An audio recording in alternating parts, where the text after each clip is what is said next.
देवियों और सज्जनों, लेडीज एंड जेंटलमैन, नमस्कार। ब्रिगेडियर दयाचंद शौर्य चक्र, सेना मेडल, कमांडेंट एस्टैब्लिशमेंट 22 की तरफ से हम आप सभी का इस स्वर्ण जयंती समारोह में हार्दिक स्वागत और अभिनंदन करते हैं। आज की ये शाम समर्पित है उन वीरों को जिन्होंने आजादी के लिए अपने जीवन का बलिदान किया। इससे पहले कि हम आगे बढ़ें, आइए आपको तिब्बत ले चलते हैं। हिमालय के उत्तर पश्चिम में बसा तिब्बत जाना जाता है अपनी खूबसूरती और परंपरा के लिए। 16,000 फुट पर बसे तिब्बत को 3 प्रांतों में बांटा गया है, यूसंग, अम्दो एंड खम।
तिब्बत एक मुश्किल दौर से गुजर रहा था।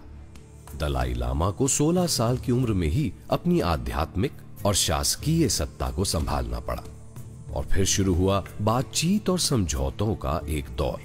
23 मई 1951 को कालो नाबो नवांग जिग्मे की अगुवाई में एक तिब्बतीय प्रतिनिधि मंडल को 17 सूत्री समझौते यानी 17 पॉइंट एग्रीमेंट पर दस्तखत करने पर मजबूर कर दिया था, जो तिब्बत के लोगों के लिए दुर्भाग्यपूर्ण साबित हुआ। तिब्बत के लोगों की भावनाओं की कद्र न करते हुए चीन ने तिब्बत को अपना उपनिवेश यानी कॉलोनी घोषित कर दिया और आहिस्ता आहिस्ता चीन ने तिब्बत की आवाम पर अपने आदर्श थोपने शुरू किए, जिसकी वजह से 17 मार्च 1949 को परम पूजनीय दलाई लामा को राजनीतिक आश्रय के लिए भारत आना पड़ा। उनके साथ तिब्बत से कई और शरणार्थी भी अरुणाचल में तवांग के रास्ते भारत आए।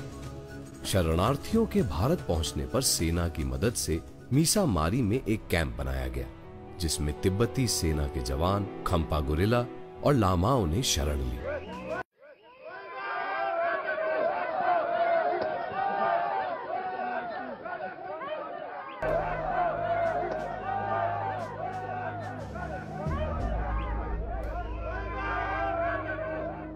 चीन के कब्जे वाले तिब्बत में गुरिल्ला युद्ध शुरू करने के मकसद से 300 खम्पा गुरिल्ला, जिन्हें 4 रिवर्स एंड 6 रेंजेस या चूशी गंग ड्रुक के नाम से जाना जाता है, को चीन अधिकृत तिब्बत में भेजने के लिए चुना गया। ये वो योद्धा थे जिन्होंने खम में जनरल गोम्पो ताशी अंगदुसरंग के नेतृत्व में एक समय चीनी सेना से लोहा लिया था, पर बाद में कुछ राजनीतिक कारणों से इन्हें नहीं भेजा गया।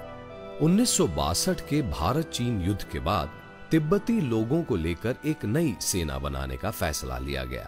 इस सेना में उन तिब्बतियों को लिया गया जो अपनी मर्जी से इसमें शामिल होना चाहते थे, परम पूजनीय दलाई लामा के मकसद और तिब्बत की आजादी से प्रेरित थे। उन्होंने तिब्बत पर हुए चीन के अत्याचारों को देखा और सहा था, और आगे चलकर ये तिब्बत की आजादी के लिए आदर्श सिपाही साबित हुए। ये सिपाही काफी कुशल और पहाड़ों की लड़ाई में काफी निपुण थे। उनकी यही प्रतिभा दुश्मन के खिलाफ एक कारगर हथियार साबित हो सकती थी। भारतीय सेना की कड़ी ट्रेनिंग और तिब्बतियों की अपनी लीडरशिप, दोनों को मिलाकर इस लक्ष्य को पूरा किया जा सकता था। 26 अक्टूबर 1962 ब्रिगेडियर एस उबान ने कमांडेंट और लेफ्टिनेंट कर्नल GS मेहता ने डिप्टी कमांडर की हैसियत से कैलाना मैदान में सिक्किम के 600 स्वतंत्रता सैनिकों के साथ एस्टैब्लिशमेंट 22 का गठन किया।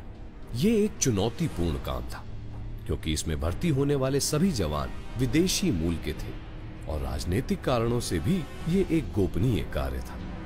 और फिर 13 नवंबर 1962 को शुरू हुआ सैनिकों की भर्ती और ट्रेनिंग का कार्य। शुरू में 8,000 सैनिकों को ट्रेनिंग देने की योजना बनाई गई। 6 महीने की इस कड़ी ट्रेनिंग में शामिल थी बेसिक गुरिल्ला ट्रेनिंग, अलग अलग हथियारों का प्रयोग, टैक्टिक्स, फील्ड क्राफ्ट, डेमोलिशन, दुश्मन के इलाके में मित्र लोगों से संपर्क स्थापित करना, वार्तालाप करने के विभिन्न तरीके, एलिमेंट्री क्रिप्टोग्राफी। इसके अलावा इसमें हेलीकॉप्टर से युद्ध क्षेत्र में उतरने जैसे विशेष अभियान भी शामिल थे।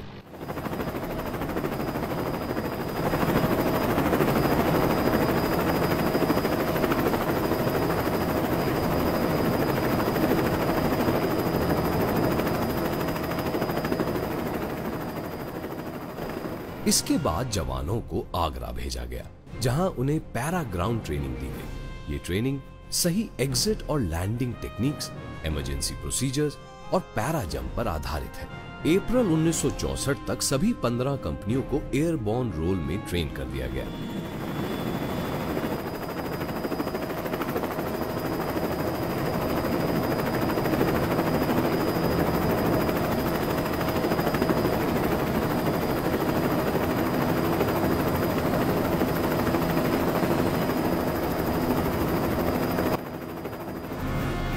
शुरू में इन सैनिकों को कॉलम और ग्रुप में बांट दिया गया था, जब ये भारतीय सेना की देखरेख में चक्राता में ट्रेनिंग ले रहे थे। स्पेशल फ्रंटियर फोर्स की स्थापना के बाद 1963 और 64 में स्पेशल फ्रंटियर फोर्स में पॉलिटिकल लीडर्स की नियुक्ति होनी थी, जो कि एक महत्वपूर्ण पद था। स्पेशल फ्रंटियर फोर्स के पहले 4 पॉलिटिकल लीडर थे मिस्टर झंपा वांगडू, मिस्टर झंपा कालदेन, मिस्टर रतु गवांग और मिस्टर ग्यादो धोंदू। सबसे वरिष्ठ पॉलिटिकल लीडर झंपा वांगडू फोर्स के पहले सीनियर पॉलिटिकल लीडर बने और उसके बाद झंपा कालदेन ने सीनियर पॉलिटिकल लीडर का पदभार संभाला। बाद में सीनियर पॉलिटिकल लीडर के पद को चीफ पॉलिटिकल लीडर में तब्दील कर दिया गया और सीनियर पॉलिटिकल लीडर झंपा कालदेन फोर्स के पहले चीफ पॉलिटिकल लीडर बने और रतु गवांग सीनियर पॉलिटिकल लीडर बने। कुछ समय बाद 1976 में जहां सीनियर पॉलिटिकल लीडर को रुपन का पद दिया गया, वहीं चीफ पॉलिटिकल लीडर को दापन का पद मिला। 1963 में एस्टैब्लिशमेंट 22 की पहली वर्षगांठ चक्राता में मनाई गई। 1964 में श्री मोरारजी देसाई ने चक्राता में एस्टैब्लिशमेंट 22 का दौरा किया और यहां के प्रशिक्षण स्तर, उच्च मनोबल और फोर्स की असीमित क्षमताओं को देखकर वो काफी प्रभावित हुए, क्योंकि ये सभी उपलब्धियां काफी कम समय में अर्जित की गई थी। वक्त के साथ साथ एस्टैब्लिशमेंट 22 ने अव्वल दर्जे की क्षमता हासिल करते हुए खुद को साबित कर दिया। कुछ समय बाद ये जरूरत महसूस की गई कि दिल्ली में फोर्स का हेडक्वार्टर्स बनाया जाए, जिससे बाकी सरकारी विभागों के साथ रहकर फोर्स की कार्यशैली को मजबूत बनाया जा सके। इसी वजह से इंस्पेक्टर जनरल के पद का समावेश करते हुए स्पेशल फ्रंटियर फोर्स का हेडक्वार्टर्स दिल्ली में स्थापित किया गया। मेजर जनरल SS सुबान परम विशिष्ट सेवा मेडल, अति विशिष्ट सेवा मेडल ने फोर्स के पहले इंस्पेक्टर जनरल का पदभार संभाला। फील्ड मार्शल सैम मैनिकशॉ के आर्मी चीफ बनने पर जब उन्हें स्पेशल फ्रंटियर फोर्स के रोल के बारे में बताया गया, तो उन्होंने इसके महत्व को पहचाना और स्वयं इसको जांचने की इच्छा जाहिर की। सितंबर 1969 में इस दौरे के अंत में उन्होंने इंस्पेक्टर जनरल को जो उल्लेख दिया, वो उनके शब्दों में इस प्रकार है। It was a wonderful experience and I have seldom felt so elated. Your troops look to be in excellent heart, extremely fit and with a great deal of motivation. It would be a pleasure for any soldier to get the opportunity of leading such fine men. Without wishing to sound patronizing, I think a great deal of credit must go to you for having made such a wonderful fighting force out of men from such different areas and surroundings. Aviation research centre के air wing की सहायता से पूरी force को para training दी गई और तभी से पैरा जंप और ग्राउंड ट्रेनिंग सफलतापूर्वक जारी है। तिब्बत में एक ऊंचाई वाले क्षेत्र से इन सैनिकों को पैरा ड्रॉप किया जाना था। इसी कारण इन्हें लद्दाख में एडवांस पैरा ट्रेनिंग दी गई। आज स्पेशल फ्रंटियर फोर्स पूरी दुनिया में एकमात्र ऐसी फोर्स है जिसे स्टकना ड्रॉपिंग जोन में 13,000 फीट की ऊंचाई पर जंप करने की दक्षता हासिल है। स्पेशल फ्रंटियर फोर्स में ऑफिसर कैडर की पूर्ति भारतीय सेना के ऑफिसर्स के द्वारा तब की गई जब भारतीय सेना में खुद अधिकारियों की बहुत बड़ी कमी थी। इसलिए तत्कालीन चीफ ऑफ आर्मी स्टाफ ने यह सुझाव दिया कि फोर्स के ऑफिसर्स का एक भाग तिब्बतन ऑफिसर्स द्वारा भरा जाए। उनका विचार था कि जवान और होशियार तिब्बती लड़कों का चयन करके प्रशिक्षण दिया जाए ताकि वो स्पेशल फ्रंटियर फोर्स में अधिकारी बन सकें। ऐसा करने से फोर्स की कुशलता में बढ़ोतरी होगी। इस तरह चीफ ऑफ आर्मी स्टाफ द्वारा दिए गए सुझावों को लागू किया गया और सन 1977 में 12 तिब्बतन ऑफिसर्स का एक ग्रुप और बाद में 2 ऑफिसर्स 1985 में शामिल किए गए। स्पेशल फ्रंटियर फोर्स एकेडमी की स्थापना 1 मार्च 1976 में की गई। 1 अप्रैल 1979 को एकेडमी की बनावट में सुधार किया गया और इसमें रिक्रूट ट्रेनिंग कंपनीज और रॉक क्लाइंबिंग स्कूल शामिल किए गए। तत्कालीन रक्षा मंत्री श्री जॉर्ज फर्नांडिस द्वारा 20 मई 1999 को रॉक स्कूल में किए गए दौरे के दौरान दिया गया उल्लेख एकेडमी के उच्च स्तर को दिखाता है, जो कि उनके शब्दों में इस प्रकार है। You have a fabulous institution here, which is a model of excellence. Keep it up and send the message of excellence wherever those trained here go. My best wishes to all of you, now and always. It was a privilege to be here this morning and observe the magnificent and challenging task as it was achieved with perfection. The fitness of the participants and their commitment stood out amidst the rock here. Special frontier force पूरी तरह से paratroopers force के रूप में बनाई गई थी। उन सभी जवानों ने जो उच्च स्तर पर प्रेरित थे, सरसावा में फिर special frontier force paratrooper school की स्थापना की, जिसमें कुछ पिंजा जवान जंप मास्टर और पैरा पैकर के रूप में शामिल थे।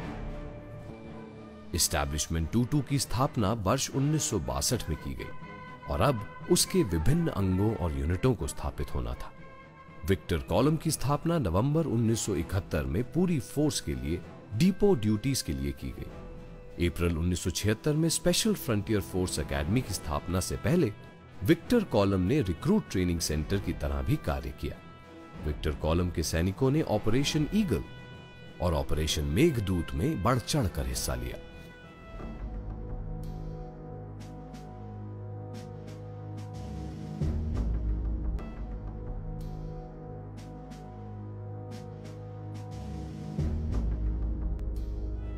आर्चर कॉलम, जिसे ज़ुलू कॉलम भी कहा जाता है, की स्थापना अगस्त 1965 को केलाना में 854 नेपाल के गोरखा सैनिकों को लेकर की गई। आर्चर कॉलम के सैनिकों ने operation eagle, operation blue star, operation Pawan, operation Rakshak और ऑपरेशन विजय में हिस्सा लिया। बहुत सोच विचार के पश्चात 15 जुलाई 1973 को वॉलंटियर गर्ल्स कंपनी की स्थापना की गई और इसका नाम फोर्ड ट्रेनिंग कंपनी रखा गया। 1978 में कंपनी का नाम 34 वॉलंटियर कंपनी रखा गया। इसकी स्थापना का मुख्य उद्देश्य पिंजा लड़कियों को मिलिट्री ट्रेनिंग देना था, ताकि अलग अलग ऑपरेशन में ये अपने गुरिल्ला लड़ाकू साथियों के साथ कदम से कदम मिलाकर चल सके।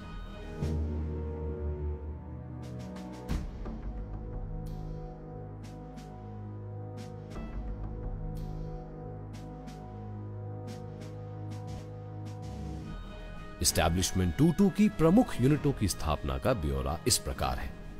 1 विकास 24 अप्रैल 1976 को, 2 विकास 15 जुलाई 1976 को, 3 विकास 2 अप्रैल 1977 को, स्पेशल ग्रुप 1977 में, 5 विकास 3 अक्टूबर 1978 को, 6 विकास 26 जनवरी 1965 को, 7 विकास 15 अक्टूबर 2001 को और 1 आर्चर 22 जनवरी 1999 को रेस की गई।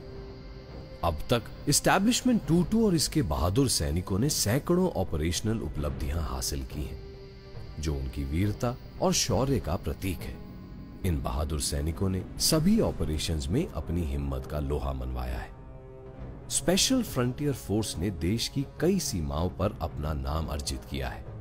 1998 तक स्पेशल फ्रंटियर फोर्स ने ऑपरेशन मेघदूत में 2 चरण पूरे कर लिए थे। जब से स्पेशल फ्रंटियर फोर्स बनी है, तभी से साहसिक कारनामे इसकी आदत में शुमार रहे हैं। अपने नाम के अनुसार स्पेशल फ्रंटियर फोर्स ने ऐसे कई अभियानों में भाग लिया है, चाहे वो विश्व की सबसे ऊंची चोटी माउंट एवरेस्ट पे चढ़ना हो या गंगा और महाकाली नदी के तेज बहाव को पार करना हो। हमारे जवानों ने इसे पूरी हिम्मत और लगन से पूरा किया है। 1980 का नंदा देवी एक्सपीडिशन और 1992 में भागीरथी और संतो पंथ एक्सपीडिशन इसके गौरवपूर्ण इतिहास के लिए मील का एक पत्थर साबित हुए हैं। 1994 में 1319 किलोमीटर लंबे ट्रांस हिमालयन एक्सपीडिशन को 21 दिनों में पूरा करना अपने आप में एक चुनौतीपूर्ण कार्य था। इस कार्य को निडर सैनिकों ने बड़ी आसानी से पूरा किया। 2001 में डेप्यूटी लीडर जिग्मे नामग्याल शौर्य चक्र ने माउंट एवरेस्ट के ऊपर चढ़कर दूसरों के लिए एक और उदाहरण प्रस्तुत किया। 2003 में फोर्स के न्यूली ट्रेन्ड और एक्सपीरियंस्ड पैराट्रूपर्स ने मिलकर all India air force accurate sky diving championship में पहला तथा दूसरा स्थान हासिल किया। यह सिद्ध करने के लिए कि वे कहीं भी पीछे नहीं हैं, 2005 में 11 वॉलंटियर गर्ल्स को army ladies mount Everest expedition के लिए चुना गया। 2005 में एक महिला और 8 पुरुषों ने माउंट एवरेस्ट पर चढ़कर इसकी गौरवपूर्ण गाथा में और इजाफा किया।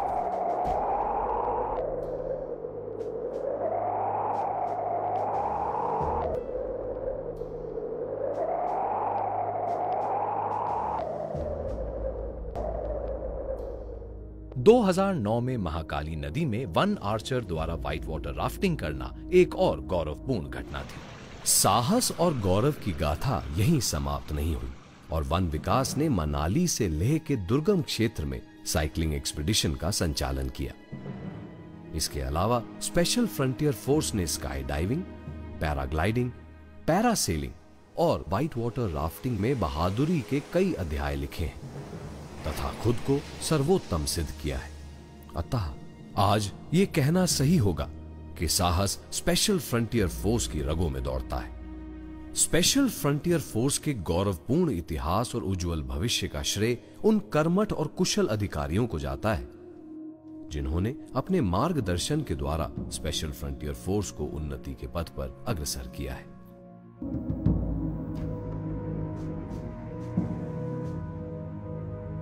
स्पेशल फ्रंटियर फोर्स की बागडोर हमेशा से ही भारतीय सेना के कुछ चुनिंदा अधिकारियों के हाथ में ही रही है, जिनकी बदौलत स्पेशल फ्रंटियर फोर्स ने सफलता के नए आयाम हासिल किए हैं। इन अधिकारियों के अद्वितीय नेतृत्व की वजह से ही स्पेशल फ्रंटियर फोर्स ने खुद को हर जंग में साबित किया है।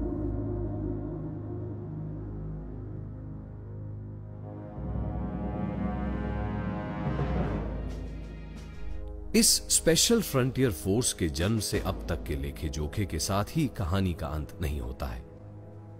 हमारे इंस्पेक्टर जनरल के कुशल नेतृत्व के कारण फोर्स के जवानों और इसके साथ जुड़े लोगों की प्रगति की ओर निरंतर प्रयास किए जा रहे हैं। ये हमारे डायरेक्टर जनरल सिक्योरिटी के अथक प्रयासों का ही फल है कि भारत सरकार ने इस फोर्स के सैनिकों के लिए पेंशन तथा ECHS सुविधाओं की स्वीकृति दी। सभी सैनिक, भारतीय सेना का स्टाफ तथा डायरेक्टर जनरल सिक्योरिटी स्टाफ जो इस फोर्स में शामिल होते हैं, इसका इतिहास बनाने में मदद करते हैं। हमें पूरा विश्वास है कि स्पेशल फ्रंटियर फोर्स अपने उद्देश्य को पूरा करेगी और अपने मकसद को हासिल।